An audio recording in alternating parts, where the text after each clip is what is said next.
Hello, respected viewers. It's George from Ireland. So this video is about the endgame in Afghanistan. The Afghan conflict is drawing to a close after 18 years. Now, there's been a conflict more or less constantly for the past 45 years there, but I'm talking about the conflict involving NATO.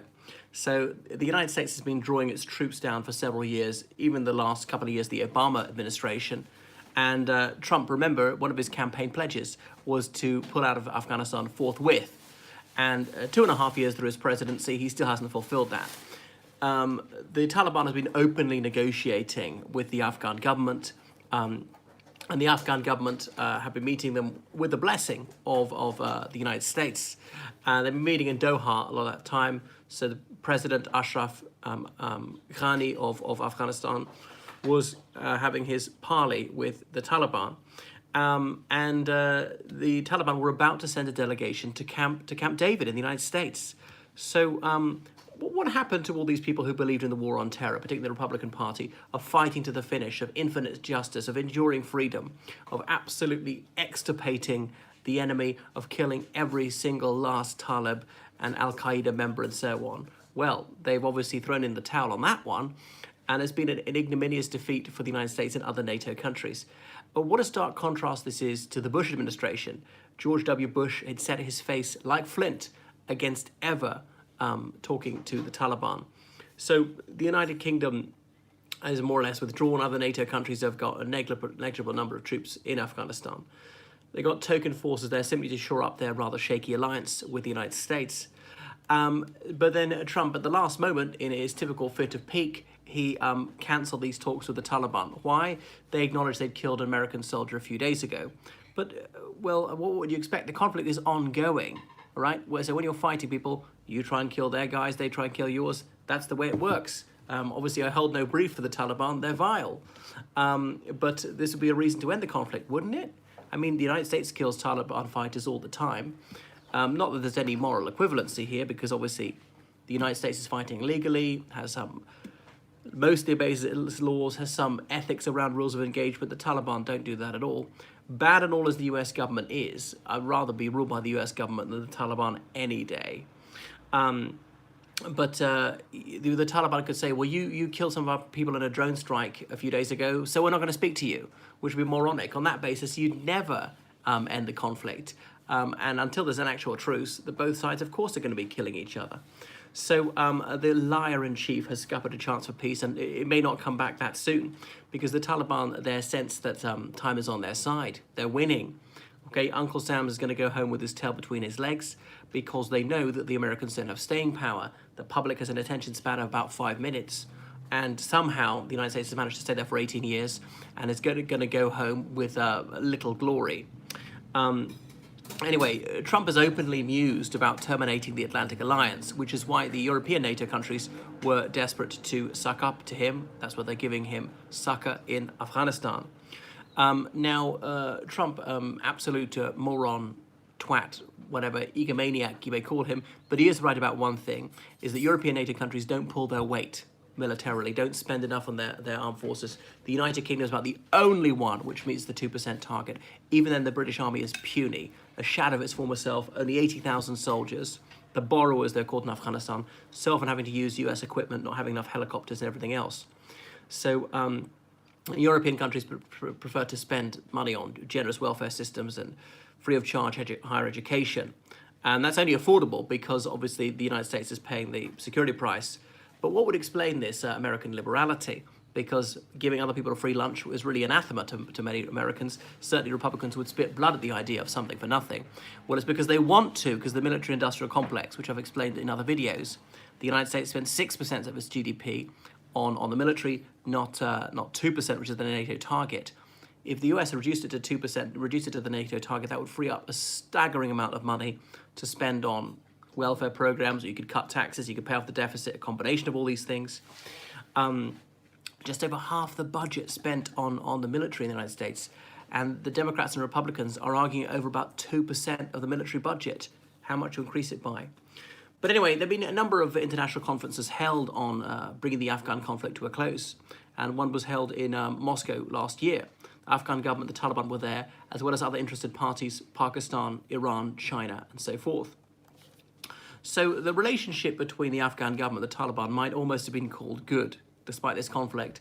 And the Taliban have been fairly successful the past 12 months. They've killed thousands of Afghan soldiers and police officers. They've taken back about half the country.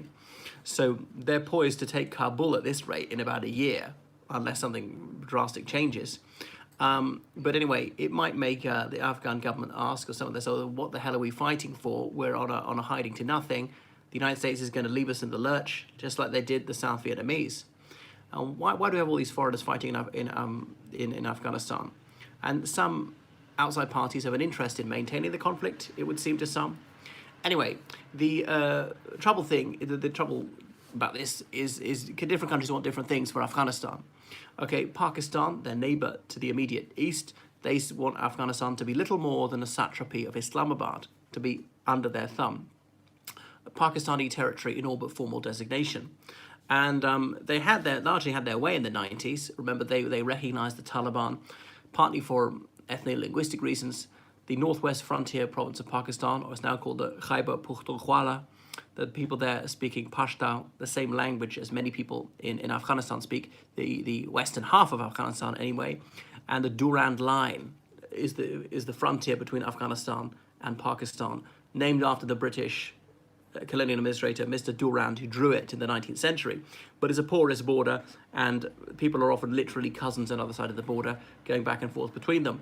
So the Pathan people, they found that their homeland straddles that border. It was bifurcated by this largely artificial border. So Islamabad threw their weight behind the Taliban in the 90s for several reasons. If you can't beat them, join them. It kept people in the northwest frontier of Pakistan, it kept them happy, and all the rest of it. It maximized Pakistan's influence there. The Taliban, to some extent, have been built up by the ISI, Inter-Services Intelligence. That's Pakistan's secret service agency. It's their answer to the CIA, to SVR, to MI6, things like that. So the ISI is Pakistan's deep state, and indeed the kingmaker. They pick winners when it comes to elections. Tehrak-e-Insaf, Movement for Justice, this Pakistani political party, been contesting elections since 1996, achieved nary any success, didn't even win a single seat in their first outing. They suddenly had a breakthrough. Obviously, elections in Pakistan are often farcical, just a charade, and there we are. So the ISI is intimately involved in Afghanistan. So the Taliban's foe in the 1990s was the Northern Alliance. Well, we call them the Northern Alliance, but let's call them by their proper name. They call themselves the United Islamic Front. Now, I know many Americans spit blood at the very mention of the word Islamic, but the US government was a very helpful ally of the United Islamic Front. And no, they weren't extreme as the Taliban, but they wouldn't be called secularists either for the most part. So it was a patchwork of different groups because of ethno-linguistic and tribal loyalties, more moderate religious people, so on. People were tinged with a little bit of socialism and liberalism. And there was a clue in the word northern. I mean, a lot of it was to do with just regional loyalties. It was a shaky coalition because of its breadth, and it was composed of some former deadly foes. Remember, in the 80s, the Soviet army had been there, and Rashid Dostum had been in the Afghan army when the Afghan government was pro-Soviet, communist, and Rashid Dostum were then teamed up with some of his erstwhile deadly foes in the 90s. The people who were fighting in the 80s were his Buddhist buddies in the 90s, and Rashid Dostum is credibly credited with some of the most horrific large-scale atrocities in Afghanistan in the 80s and 90s. And Dostum is a guy who had the imprimatur of NATO, was fighting on NATO's side for the last 18 years. So the major languages are Pashto, which is mostly spoken in the west of the country, Dari, which is mostly spoken in the eastern half of the country. Dari is really a version of Farsi or Persian, as in Dari is almost exactly the same language as spoken in Iran and indeed in Tajikistan. A little bit in other places. A little bit you'll find it in Pakistan even now. So those are two major linguistic groups. There's several minor linguistic groups, as in Tajik, but they're large. They're kind of an ethnic group, and again they're almost speaking Dari. Uzbek speak a Turkic language. Turkmen speak a Turkic language as well, related to Turkish. So about 90% of people are Sunni Muslims in Afghanistan. About 10% of them are Shia Muslims. There are almost no non-Muslims. left, like Hindus, Sikhs, and so on. So the Hazara people are a Shia a minority. They also put their faith in the Northern Alliance, the only thing that was going to save them from being put to the sword by the Taliban. The Taliban, the Sunni organization, and indeed viciously anti-Shia. Extremely puritanical, very much Salafist, influenced by the Wahhabi ideology of Saudi Arabia. Since oil money started flowing in the 70s, the Saudi Arabians were propagating their really obscurantist version of Islam, trying to take people back to the Middle Ages, closing down cinemas, compulsory headscarves for women, ideally face veils, beards for everyone, and all the rest of it. No Western decadence. Anyway, so the Northern Alliance was anything standing in between the Hazaras and genocide. So the Dari-speaking people, as in Persian-speaking people, they were a split between those who backed the Northern Alliance, those who backed the Taliban. The Pashto-speaking people, you can call them Pathans, the Pashto speakers almost entirely supported the Taliban. So Iran also supported the Northern Alliance to save their co-religionists, the Hazaras, this Shia minority, Iran being about 90% Shia Muslim. So the Northern Alliance, they held Afghanistan's seat in the United Nations for years. So they were the lawful government of Afghanistan, the internationally recognized government of Afghanistan. Even then, they called it the Islamic Emirate of Afghanistan. I remember in Mumbai 20 years ago, walking past their consulate. I think it was deserted, but it did say Islamic Emirate of Afghanistan. So the United States and other countries wanted the Northern Alliance to win, and therefore they assisted it with arms, with money. I mean, the US withdrew in 1989, the Soviets were out, the US no longer cared anymore. And then there was this inter-Nissan civil war till 9/11 happened, and when the Twin Towers went down, the United States looked around, where is Osama bin Laden? He's in Afghanistan, so that's a widely known fact. He's an honored guest of the Taliban who refused to hand him over for trial. All right, well, the United States decided that they would bring him to justice. So anyway, people say that the Northern Alliance is liberal, and I suppose that was the nucleus of what's now the government of Afghanistan. There's several competing political parties, but liberal is a highly relative term in relation to Afghanistan. They wouldn't be liberal in the Western sense.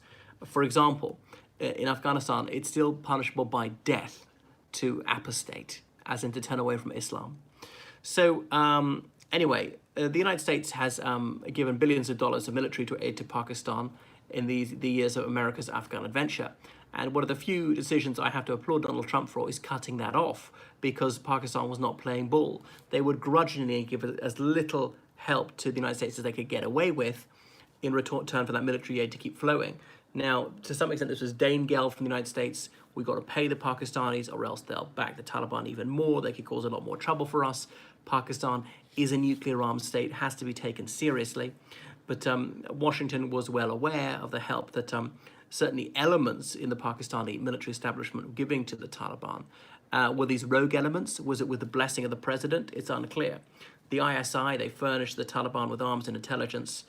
Nobody doubts that in the 90s. After 9/11, cut down a bit, increasingly ramped up again. Pervez Musharraf was Pakistan's military president from 1999 to 2008, and the Taliban tried to kill him several times. He was a bit too helpful to the Americans, but he could only go so far, otherwise he'd be overthrown and killed by people within the military, by the ISI. And by the way, the ISI and the military in Pakistan don't always get on well. Really, ultimately, it's the ISI calls the shots, inter-services intelligence. So the Taliban's not a monolith as well. It's a loose coalition, and they're rousing the family. They're different factions, different tribes. The country is, as has been lawless forever, really. Probably no one has ever fully controlled the whole extent of the country, which is so much desert and mountain. So it's impossible for the Taliban to be particularly united or disciplined.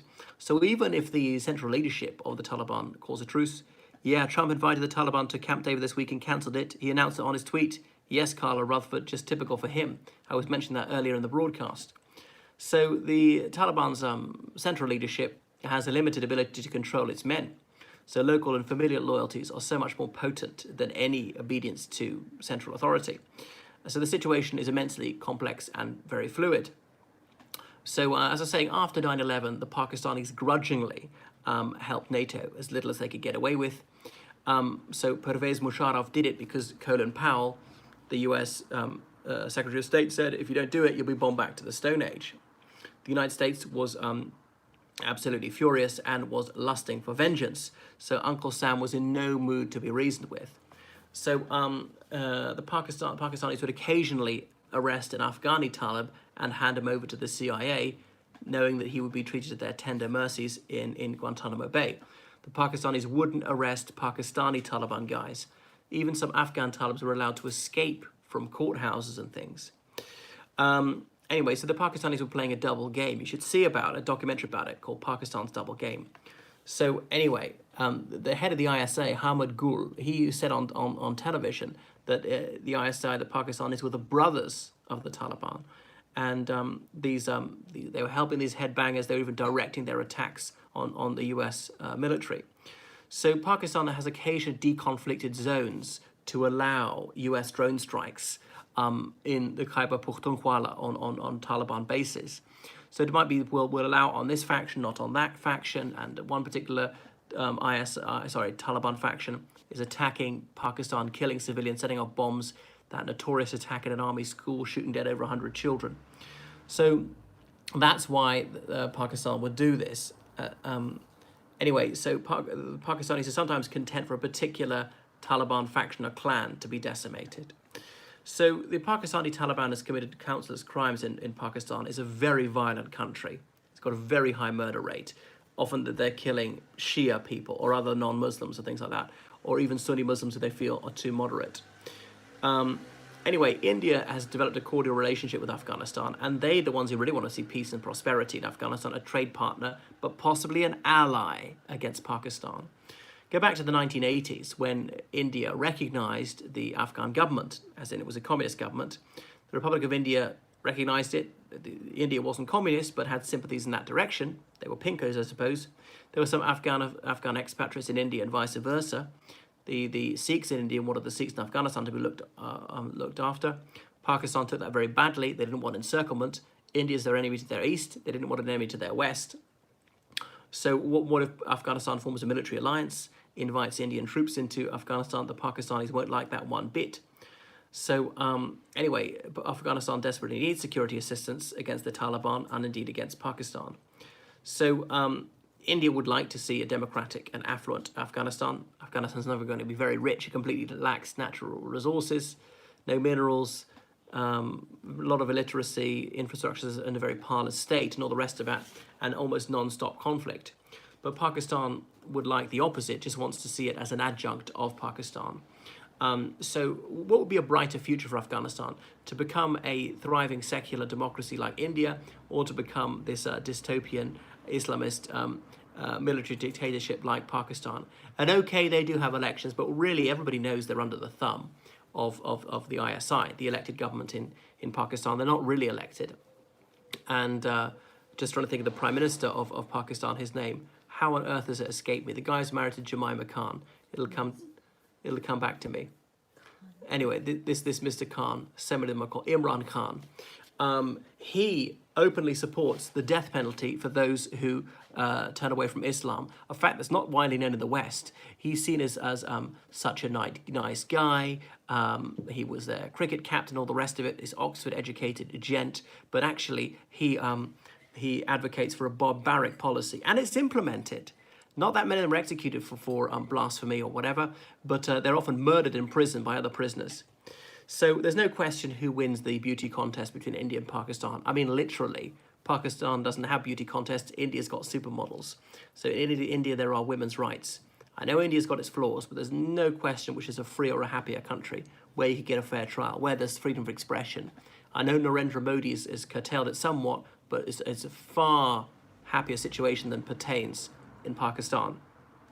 So the Afghans, they seek help from India, but they can't overtly favor India because then there'd be hell to pay. That would hack off the Pakistanis overmuch. So where are we 18 years on from Afghanistan's intervention? Tens of thousands of people have been killed, at least. Afghanistan's got a democracy of sort. It's increasingly under threat. It's a very corrupt country. There's really only one way to make serious money. That's heroin, producing about 90% of the world's heroin. And so people are easily suborned.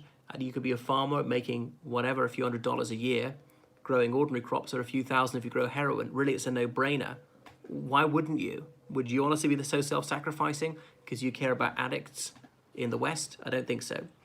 The integrity of their elections is questionable. The integrity of everything is questionable, although there are people of probity. But one of the major objectives of the war was heroin interdiction, and Tony Blair particularly got on his hobby horse about that one in 2001 when the United Kingdom intervened.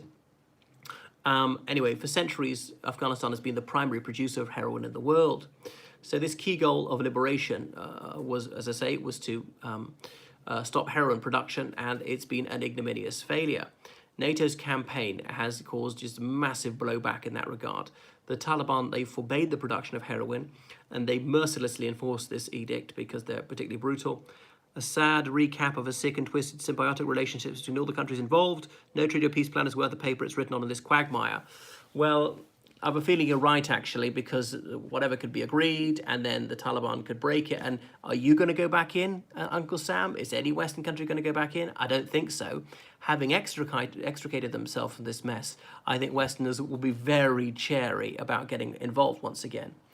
So under NATO's pet government in Kabul, the production and the exportation of heroin increased exponentially. So why are we not talking about it more? So the Taliban have changed their tune on this one. Whilst they won't produce it, they will allow it to be grown, and they'll insist on a tax. And obviously NATO's taken to destroying these labs, these heroin labs. They're just mud huts, only cost a few $100s. They can easily build one a kilometre away after you blow it up.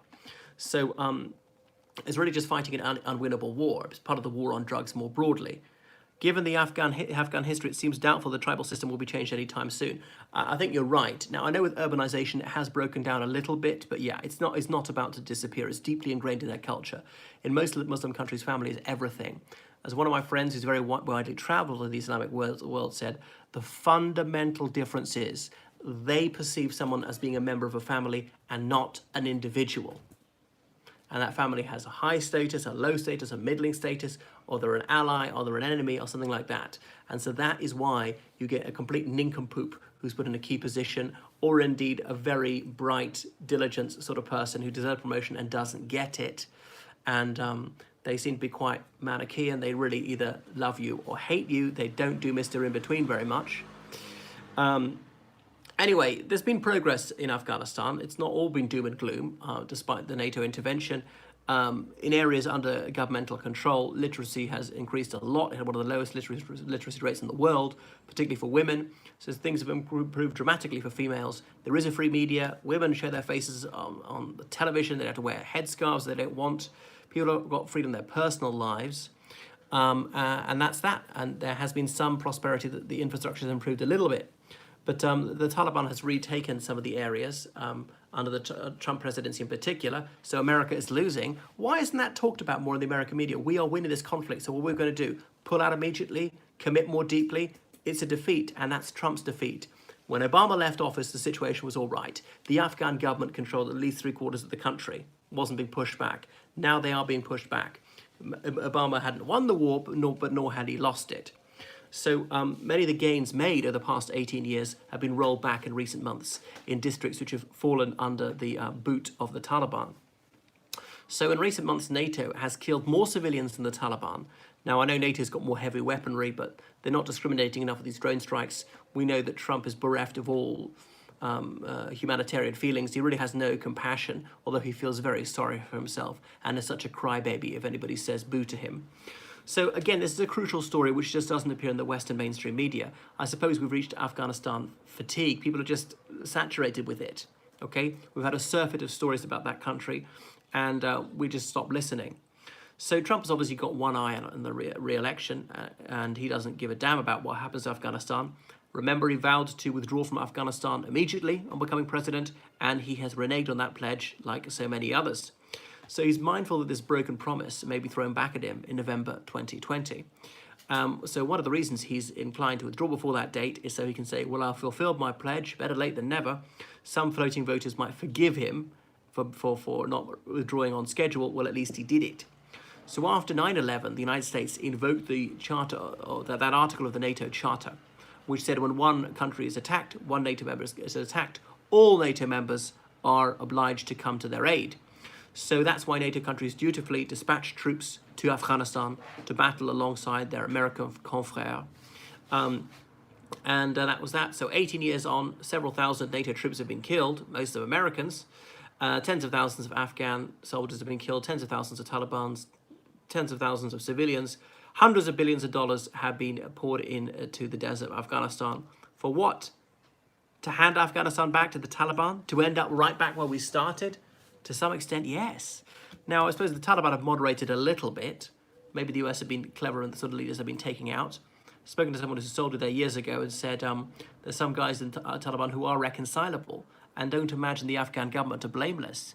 Big-time heroin dealers, Hamid Karzai, his brother, the biggest drug dealer in the country, and this in a country where family is everything. Don't tell me Hamid Karzai didn't know what was going on or didn't get a cut of the profits, sending the money off to Dubai, and obviously the UAE authorities, which has the death penalty for drug dealing, knew exactly how the money was made, but they didn't give a damn. So make no mistake, there has been progress in Afghanistan, but much of it will be undone. The Taliban was one of the most oppressive regimes in the world, the only regime ever to outlaw music. Can you believe that? To outlaw music. No tyrant, even Hitler, didn't ban all music. So whatever was not compulsory was forbidden.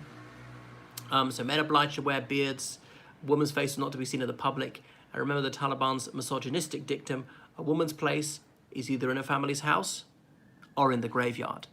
They couldn't work outside the home, all female education was outlawed. So yeah, Afghanistan was liberated by NATO in collaboration with the Northern Alliance. Radio and television restarted and things like that. Sports started up. People had a bit of joie de vivre after that. So we know what Hamid Karzai was like. And remember, in the early 90s, he'd been in the Taliban, just briefly. But he was suddenly Washington's poster boy. Anyway, that small problem of his brother being a big-time heroin dealer, well, that didn't need to be faced up to. So we know the Afghan drug lords were flying abroad and depositing their ill-gotten lucre in foreign banks, but nothing was done about that.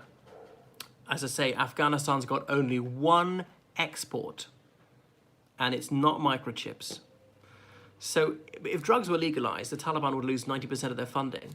That would go a long way towards defeating them. Unfortunately, the news cycle being what it is and the short attention span of the American public, the Afghanistan fiasco has been forgotten. It is a debacle and people are bored of hearing it. They don't want to hear about a defeat, a bit like the Vietnam, although this conflict's gone on rather longer. Only about 4,000 Americans have been killed in Afghanistan. There's about 60,000 in Vietnam. So you can see the tolerance for fatalities is much lower. Bear in mind, the US population is about 320 million. When Vietnam ended, it was about 220 million. So proportionately, the number of deaths America suffered is much, much lower than in Vietnam. So really, they've just got no staying power. They're not willing to pay the blood price. Neither are the French, the British, the Americans, the Italians, any Western nation. So we know the Holy Quran forbids alcohol. Some say it says, no, actually says intoxicants. But there are some Muslims who say, well, as drugs are not actually outlawed in the Quran, that means they're permitted. We can cultivate them and sell them, or it's different if we sell them to infidels. They are mere canaille. You may have seen The Living Daylights, that Bond film of the 80s, set at the time of the Soviet conflict in Afghanistan. Art Malik plays a Mujahideen leader, and Art Malik says, I don't care if they die from our dope or our bullets. He's selling heroin to the Soviets. So believing the drugs is another way of killing unbelievers. So a compromise is going to be reached with or without the US. So this faction of the Taliban might regard it as a sellout and continue fighting. The Talibs might compromise. They presumably entered into the democratic process. They accept elections once, or they accept them only if they win. A bit like the IRA's policy, with the ballot box in one hand and the Armalite in the other. If they lose, they'll claim the whole thing is a sham. So it's going to be a Taliban-tinged government, even if not outright Taliban. They will try to reverse some of the human rights advances. They will assist kindred movements in other countries.